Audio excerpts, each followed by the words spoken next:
Buonasera a tutti et benvenuti ici à Turin pour faire tous ensemble un petit voyage en ape. Comment ça? Vous ne savez pas ce qu'est l'ape? Pourtant, l'ape, ici, en Italie, c'est une véritable institution. Pour tout vous dire, l'ape, ici, c'est au transport de marchandises ce que le pick-up est à l'automobile, ou mieux, ce que l'abeille est à la guêpe, mais avec le goût en plus.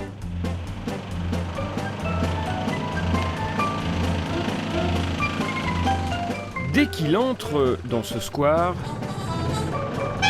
le bourdonnement de l'ape suffit comme par magie à couvrir tous les autres bruits d'insectes des arbres environnants, mais pas les cris de joie des enfants. 400 cm3 sous le capot de cette abeille, ape en italien. Mais surtout, un nectar entre ses pattes, ou plutôt ce pollen dont les bambins italiens font leur miel, i gelati, les glaces.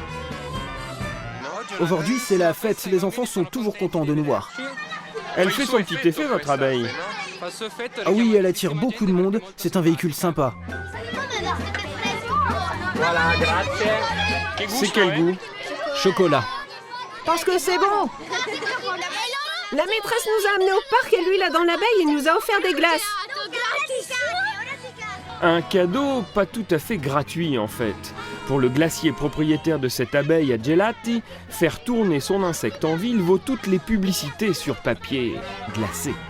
Je ne devrais pas le dire, mais je pense que l'ape, c'est beaucoup plus efficace, c'est sûr. En plus, tout le monde la voit, donc même les enfants qui ne lisent pas ou les gens âgés, donc tout le monde peut reconnaître. Tout de suite, c'est une publicité immédiate, très efficace.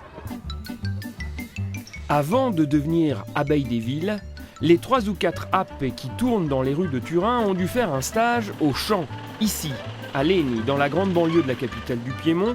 2 frères mettent un point d'honneur depuis 6 ans maintenant à faire muter leurs abeilles. D'ouvrières en blouse grise qu'ils les achètent, ils les transforment en princesses des routes, en couteau suisse du street food, paré de robes chamarrées.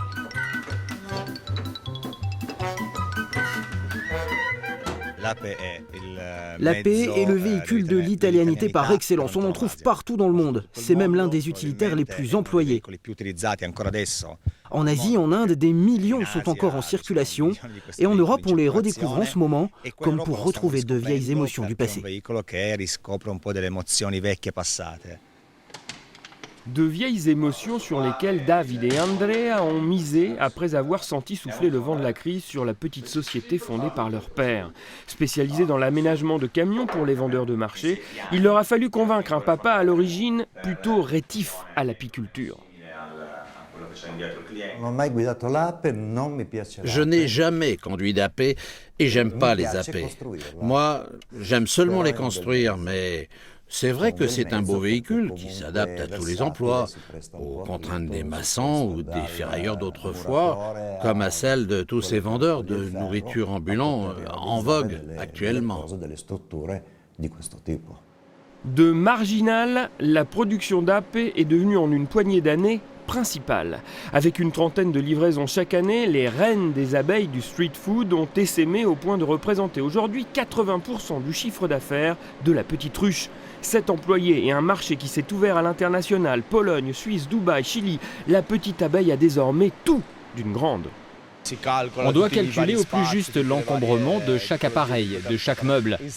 C'est si petit un apé que l'on voit avec chaque client ce qui est faisable ou pas.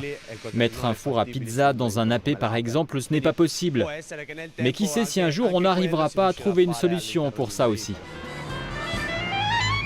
Ape polenta, ape bar et même ape sushi, grâce aux 2 frères, tous les goûts ou presque sont dans la rue. À petite abeille, rien d'impossible alors, demandez-lui la lune. Alors, comme chaque semaine, nous allons maintenant franchir la frontière suisse grâce à nos confrères de la RTS, la radio-télévision suisse. Ils nous proposent cette semaine une rencontre avec un bienheureux maire, surtout depuis qu'il a ouvert un courrier parvenu en mairie. Regardez.